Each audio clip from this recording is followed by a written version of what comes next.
MLA பதவி என்பது என்னுடைய மருத்துவர் ஐயா அவர்கள் எங்களுக்கு வழங்கினது.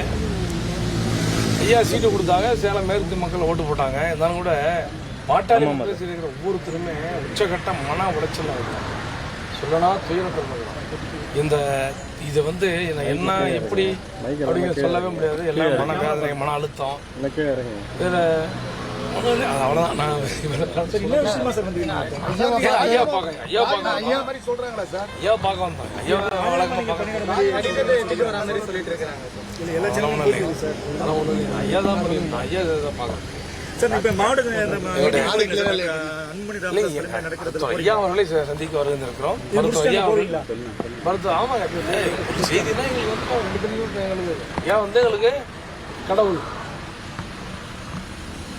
இதுல வந்து ஒன்றும் எங்களுக்கு அது ஒன்றும் சொல்றது ராஜினாமா கடிதம் கொடுக்க போறதாகவும் ராஜினாமா கடிதம் இல்லைங்க, அரசியலே வேண்டாங்கிறத மன உளைச்சலா இருக்கு. சொல்ல வெளியிலே சொல்ல முடியாது. நான் என்னன்னு சொல்லணும், இது எங்களுக்கு மிகப்பெரிய ஒரு நெருக்கடியான காரணம். தமிழ்நாட்டில் இருக்கிற 3வது பெரிய கட்சி நாங்கள், பாட்டாளி மக்கள் 3வது பெரிய கட்சி. இந்த ஒரு நிலையில் இதில் வந்து இப்படி இப்படிங்கெல்லாம் ஒரு மன வேதனையெல்லாம் இது என்னன்னு நான் சொல்கிறது. இந்த மாதிரி எங்கள் கட்சிக்கு ஒரு நெருக்கடியான காலகட்டம். ஆனால் இது கடந்து வருவோம். இதெல்லாம் சாதாரணமாக இது மாதிரி பாட்டாளி மக்கள் பொருள் எத்தனையோ நெருக்கடிகளை கடந்து ஏற்படும்.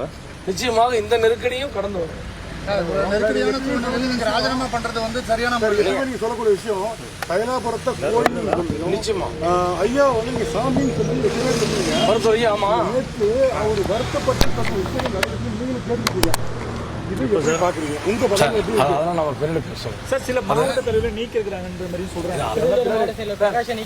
ஐயாவை பொறுத்த வரைக்கும், மருத்துவ ஐயாவை பொறுத்த வரைக்கும் அவருக்கு எல்லாத்துக்கும் அவருக்கு அருளையும் நீக்கிறதுக்கு எனக்கு எல்லாத்துக்குமான ஒரு உச்சபட்ச அதிகாரம் படைத்த மருத்துவர் ஐயா அவர்கள். இதுல வந்து ஒன்றும் நம்ம வேற ஒன்றும் கட்சி நெருக்கடியான சூழ்நிலையில நீங்க ராஜினாமா ராஜினாமா பண்ண சொல்லவே இல்லையே. ராஜினாமா பண்ணு சொல்லவே இல்லையே. ராஜினாமா பண்ண யார் சொன்னா? நான் உங்ககிட்ட சொன்னா, நான் உங்ககிட்ட சொன்னா ஐயாவை பார்க்க வந்தேன். ஐயா பார்க்க வந்தேன். ஓகேவா? சரி, எங்க ஐயா இது நான் தான் ஒரு சொல்றேன்.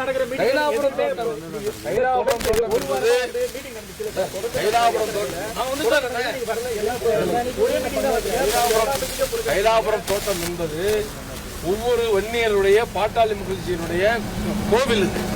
இங்கே வாழ்ந்து கொண்டிருக்கும் மருத்துவரையே எங்க சாமி. அவரை பார்க்க வர்றதுக்கு எங்களுக்கு என்ன ஒரு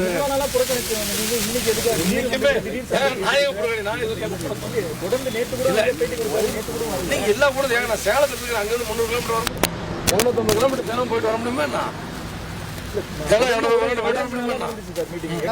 உங்களுடைய நிலைப்பாடு என்ன? நான் பாட்டாளி மக்கள் எனக்கு சொந்த நிலைப்பாடு தான். எங்களுக்கு பாட்டாளி மக்கள் என்ன நிலைப்பாடு, நாங்கள் என்ன நிலைப்பாடு. பிளே ஸ்டோர் மற்றும் ஆப் ஸ்டோரில் இருந்து பாலிமர் செயலியை QR கோடு மூலம் பதிவிறக்கம் செய்யுங்கள். செய்திகளை உடனுக்குடன் பெறுங்கள்.